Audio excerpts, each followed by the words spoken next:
നമസ്കാരം. ഏവർക്കും pre market റിപ്പോർട്ട്സുകളിലേക്ക് സ്വാഗതം. ഇന്ന് നവംബർ 18, 2025 ചൊവ്വ. ഇന്ന് നിഫ്റ്റിയുടെ വീക്കിലി എക്സ്പയറി ആയതിനാൽ തന്നെ മാർക്കറ്റിൽ ഇന്ന് വോൾട്ടാലിറ്റി എക്സ്പെക്ട് ചെയ്യേണ്ടതായിട്ട് വരും. ഇന്നലെ ഇന്ത്യയിൽ നിന്നും റിലീസ് ചെയ്യപ്പെട്ട unemployment data, balance of trade തുടങ്ങിയവയുടെ റിസൾട്ടുകൾ, ഇന്നലെ നടന്ന പ്രധാനപ്പെട്ട ഗ്ലോബൽ ഇവന്റുകളുടെ റിസൾട്ടുകൾ തുടങ്ങി പ്രധാനപ്പെട്ട കാര്യങ്ങൾ നമുക്ക് ഈ വീഡിയോയിൽ വിശദമായി തന്നെ ചർച്ച ചെയ്യാം. തുടർച്ചയായി ഇന്നലെ ആറാമത്തെ ട്രേഡിംഗ് സെക്ഷനിലും നിഫ്റ്റിക്ക് നേട്ടത്തോടുകൂടി വ്യാപാരം അവസാനിപ്പിക്കുവാൻ സാധിക്കുകയുമുണ്ടായി. ഈ മാസത്തെ രണ്ടാമത്തെ ബൈയിങ് ഇന്ത്യൻ ക്യാഷ് മാർക്കറ്റിൽ 10 ദിവസങ്ങൾക്ക് ശേഷം വിദേശ ധനകാര്യ സ്ഥാപനങ്ങൾ നടത്തുകയുണ്ടായി. 440.17 കോടി രൂപയ്ക്ക്. അതേസമയം ആഭ്യന്തര ധനകാര്യ സ്ഥാപനങ്ങൾ 1445.86 കോടി രൂപയ്ക്ക് മാത്രമേ ഇന്നലെ ബൈയിങ് തുടരുകയുണ്ടായുള്ളൂ.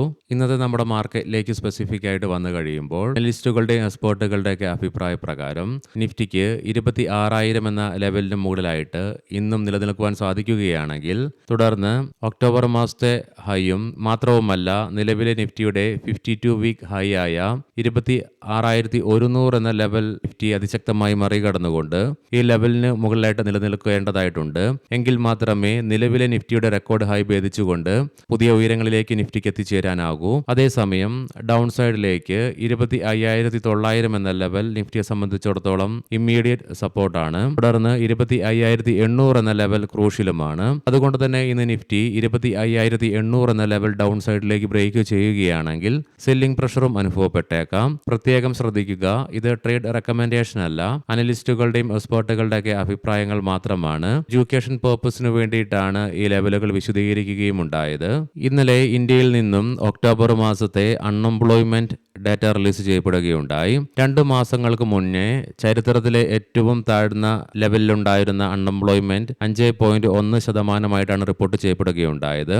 എന്നാൽ ഒക്ടോബർ മാസത്തെ അൺഎംപ്ലോയ്മെന്റ് റേറ്റും അതിനോടടുത്ത് തന്നെ 5.2% റിപ്പോർട്ട് ചെയ്യപ്പെടുകയുണ്ടായത് ഇന്നലെ. അതുകൂടാതെ ഇന്നലെ ഇന്ത്യയിൽ നിന്നും റിലീസ് ചെയ്യപ്പെട്ട ഒക്ടോബർ മാസത്തെ ബാലൻസ് ഓഫ് ട്രേഡ് ഡേറ്റയിൽ കയറ്റുമതിയിൽ 11.8% കുറവ് രേഖപ്പെടുത്തിയതിനെ തുടർന്ന് ഒക്ടോബറിൽ ഇന്ത്യയുടെ വ്യാപാര കമ്മി $1.68 ബില്യൺ ഉയരുകയുമുണ്ടായി. ഇന്നലത്തെ പ്രധാനപ്പെട്ട ഗ്ലോബൽ ഇവന്റിൽ കാനഡയിൽ നിന്നുമുള്ള ഒക്ടോബർ മാസത്തെ ഇൻഫ്ലേഷൻ ഡേറ്റയുടെ റിലീസ് ഉണ്ടായിരുന്നു. സെപ്റ്റംബറിലെ 2.4% നിന്നും ഒക്ടോബറിലേക്ക് വന്നപ്പോൾ കാനഡയിലെ ഇൻഫ്ലേഷൻ 2.2% കുറഞ്ഞ തോതിലാണ് റിപ്പോർട്ട് ചെയ്യപ്പെടുകയും ഉണ്ടായത്. ഇന്ന് ഇന്ത്യയിൽ നിന്നുമുള്ള മാക്രോ ഇക്കണോമിക് ഡേറ്റയിൽ RBI ഓപ്ഷനാണ് നിലനിൽക്കുന്നത്. ഇന്ന് പ്രധാനമായും ആകെ ഒരു ഗ്ലോബൽ ഇവന്റ് നിലനിൽക്കുന്നുള്ളൂ. അത് രാവിലെ 6 മണിക്ക് നമ്മുടെ മാർക്കറ്റ് ഓപ്പൺ ആകുന്നതിന് മുന്നേ ഓസ്ട്രേലിയയിൽ നിന്നും വരാനിരിക്കുന്ന RBI മീറ്റിംഗ് മിനിറ്റ്സിന്റെ റിലീസാണ്.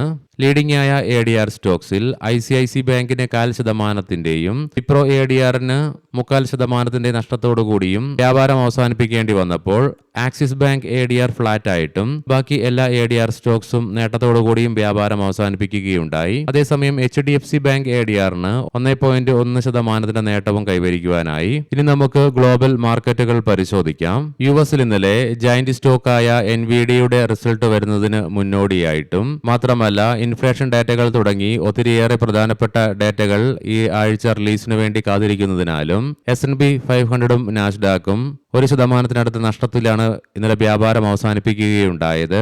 യൂറോപ്യൻ മാർക്കറ്റ്സിൽ ഇന്നലെ UK മാർക്കറ്റ് 0.5%, ഫ്രാൻസ് മാർക്കറ്റ് 0.5%-ലേറെയും നഷ്ടത്തോടുകൂടി വ്യാപാരം അവസാനിപ്പിക്കേണ്ടി വന്നപ്പോൾ ജർമ്മൻ മാർക്കറ്റിന് 1.25% നഷ്ടവും നേരിടേണ്ടതായിട്ട് വന്നു. ഇന്ന് വെളുപ്പിനെ വ്യാപാരം അവസാനിപ്പിച്ച ഗിഫ്റ്റ് നിഫ്റ്റിയുടെ ഇൻഡിക്കേഷൻ പ്രകാരം സ്ലൈറ്റ്ലി പോസിറ്റീവ് ആയിട്ടുള്ള ഓപ്പണിംഗ് ആണ് ഇന്ന് നമ്മുടെ മാർക്കറ്റിൽ എക്സ്പെക്ട് ചെയ്യുവാനായിട്ട് സാധിക്കുക.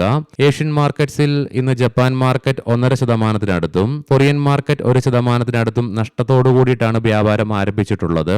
കൊമോഡിറ്റിയിൽ ബ്രെന്റ് ക്രൂഡിന്റെയും ക്രൂഡ് ഓയിലിന്റെയും വിലയിൽ വീണ്ടും നേരിയ ഇടിവാണ് അനുഭവപ്പെടുന്നത്. ഗോൾഡിന്റെ വില ഇടിവ് രേഖപ്പെടുത്തിക്കൊണ്ട് $4,027 എന്ന നിലയിലേക്കും എത്തിച്ചേർന്നു. ഇനി നമുക്ക് സ്പെസിഫിക് ആയിട്ട് നിഫ്റ്റിയുടെയും ബാങ്ക് നിഫ്റ്റിയുടെയും ടെക്നിക്കൽസിലേക്ക് പ്രവേശിക്കാം. നിഫ്റ്റിയുടെ PCR 1.13 എന്ന നിലയിലും മാക്സ് പെയിൻ 26,000 എന്ന ലെവലിലുമായിട്ട് നിലകൊള്ളുന്നു. ഇന്നലെ കൈവരിക്കുവാൻ സാധിച്ച നേട്ടത്തെ തുടർന്ന് ഹയർ ഹൈ ഹയർ ലോ സ്ട്രക്ചറോട് കൂടിയിട്ടുള്ള ബുള്ളിഷ് ക്യാൻഡിലാണ് നിഫ്റ്റിയുടെ ഡെയിലി ചാർട്ട്സിൽ നിന്നും ദൃശ്യമാകുന്നത്. മാത്രവുമല്ല നിഫ്റ്റിക്ക് അതിന്റെ എല്ലാ കീ മൂവിംഗ് ആവറേജുകളുടെ മുകളിലായിട്ടും വ്യാപാരം അവസാനിപ്പിച്ച് തുടരുവാനുമായി RSI 65.12 എന്ന ലെവലിലേക്കും എത്തിച്ചേർന്നു. വീക്കിലി ഓപ്ഷൻസ് ഡാറ്റ പ്രകാരം 26,000 എന്ന സ്ട്രൈക്കിലാണ് കോൾ സൈഡിലേക്ക് ഏറ്റവും കൂടുതൽ ഓപ്പൺ ഇൻട്രസ്റ്റ് കാണുവാൻ സാധിക്കുന്നതെങ്കിലും 26,050 എന്ന സ്ട്രൈക്കിലാണ് ഏറ്റവും കൂടുതൽ റൈറ്റിംഗ് നിലവിൽ കാണുവാനായിട്ട് സാധിക്കുക. അതേസമയം 25,900 എന്ന സ്ട്രൈക്കിലാണ് പുട്ട് സൈഡിലേക്ക് ഏറ്റവും കൂടുതൽ ഓപ്പൺ ഇൻട്രസ്റ്റ് നിലവിൽ കാണുവാനായിട്ട് സാധിക്കുക. അതേ സ്ട്രൈക്കിൽ തന്നെയായിട്ടാണ് ഏറ്റവും കൂടുതൽ പുട്ട് റൈറ്റിംഗും നിലവിൽ കാണുന്നത്. ബാങ്ക് നിഫ്റ്റിയുടെ PCR 1.14 എന്ന ലെവലിലേക്ക് എത്തിച്ചേർന്നു. മാക്സ് പെയിൻ 58,500 എന്ന ലെവലിലേക്കും. ബാങ്ക് നിഫ്റ്റിക്കും ഇന്നലെ നേട്ടം കൈവരിച്ചുകൊണ്ട് 59,000 എന്ന ലെവൽ ടച്ച് ചെയ്യുവാൻ സാധിച്ചതിനെ തുടർന്ന് ബുള്ളിഷ് ക്യാൻഡിൽ തന്നെയാണ് ബാങ്ക് നിഫ്റ്റിയുടെ ഡെയിലി ചാർട്ട്സിലും ദൃശ്യമാകുന്നത്. ബാങ്ക് നിഫ്റ്റിക്കും അതിന്റെ എല്ലാ കീ മൂവിംഗ് ആവറേജുകളുടെ മുകളിലായിട്ടും വ്യാപാരം അവസാനിപ്പിച്ച് ഇന്നലെയും തുടരുവാനായി RSIയും 71.41 എന്ന ലെവലിലേക്കും എത്തിച്ചേർന്നു. മന്ത്ലി ഓപ്ഷൻസ് ഡാറ്റ പ്രകാരം 58,500 എന്ന സ്ട്രൈക്കിലാണ് കോൾ സൈഡിലേക്ക് ഏറ്റവും കൂടുതൽ ഓപ്പൺ ഇൻട്രസ്റ്റ് കാണുവാൻ സാധിക്കുന്നതെങ്കിലും 58,900 എന്ന സ്ട്രൈക്കിലാണ് ഏറ്റവും കൂടുതൽ കോൾ റൈറ്റിംഗ് നിലവിൽ കാണുന്നത്. പുട്ട് സൈഡിലേക്കും 58,500 എന്ന സ്ട്രൈക്കിലാണ് ഏറ്റവും കൂടുതൽ ഓപ്പൺ ഇൻട്രസ്റ്റ് കാണുവാൻ സാധിക്കുന്നതെങ്കിലും 59,000 എന്ന സ്ട്രൈക്കിലാണ് ഏറ്റവും കൂടുതൽ പുട്ട് റൈറ്റിംഗ് നിലവിൽ കാണുന്നത്. ഇന്നത്തെ പ്രധാനപ്പെട്ട സ്റ്റോക്കിംഗ് ന്യൂസുകൾ പരിശോധിക്കാം. മുൻകൂട്ടി ഓർമ്മിപ്പിച്ചുകൊള്ളട്ടെ, ഇതൊരു ബൈ ഓർ സെൽ റെക്കമെൻഡേഷൻ അല്ല. എംക്യൂർ ഫാർമസ്യൂട്ടിക്കൽസ് CNBC TV18 വരുന്ന റിപ്പോർട്ടുകൾ പ്രകാരം ഗ്ലോബൽ പ്രൈവറ്റ് ഇക്വിറ്റി ഫേമായ ബെയിൻ ക്യാപിറ്റൽ 2% വരുന്ന സ്റ്റേക്ക് സ്റ്റോക്കിൽ നിന്നും ബ്ലോക്ക് ഡീൽ വഴി 493 കോടി രൂപ മൂല്യം വരുന്ന ഷെയറുകൾ 1,296.5 രൂപ പെർ ഷെയർ എന്ന ഫ്ലോർ പ്രൈസിൽ വിറ്റഴിച്ചേക്കാമെന്നുള്ള റിപ്പോർട്ട്സുകൾ വരുന്നുണ്ട്. ആസ്ട്രസെനക്ക ഫാർമ ഇന്ത്യയിൽ സോഡിയം സർക്കോണിയം സൈക്ലോസിലിക്കേറ്റിനായി സൺ ഫാർമസ്യൂട്ടിക്കൽ ഇൻഡസ്ട്രിയുമായി രണ്ടാമത്തെ ബ്രാൻഡ് പങ്കാളിത്തം കമ്പനി പ്രഖ്യാപിച്ചു. WPIL electro mechanical and instrumentation വർക്ക്സുമായി ബന്ധപ്പെട്ട് 426 കോടി രൂപ മൂല്യം വരുന്ന പുതിയ ഓർഡർ സൗത്ത് ആഫ്രിക്കയിൽ നിന്നും കമ്പനിയുടെ സബ്സിഡറിക്ക് ലഭിച്ചു എന്നുള്ള റിപ്പോർട്ട്സ് വരുന്നുണ്ട്.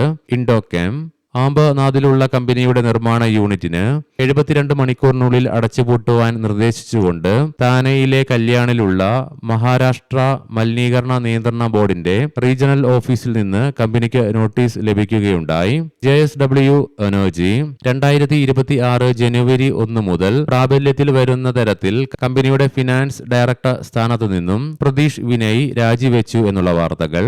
ടാറ്റ പവർ കമ്പനിയുടെ സബ്സിഡിയറിയായ Tata power renewable energy 300 megawatt solar power project രാജസ്ഥാനിൽ കമ്മീഷൻ ചെയ്യുകയുണ്ടായി. TVS motor company TVS Apache RTR 180 കെനിയയിൽ കമ്പനി ലോഞ്ച് ചെയ്യുകയുണ്ടായി. ഏവർക്കും നല്ല ഒരു ട്രേഡിംഗ് ദിനം ആശംസിക്കുന്നു. വൈകുന്നേരം പോസ്റ്റ് മാർക്കറ്റ് റിപ്പോർട്ട്സുമായി കണ്ടുമുട്ടാം. നന്ദി, നമസ്കാരം.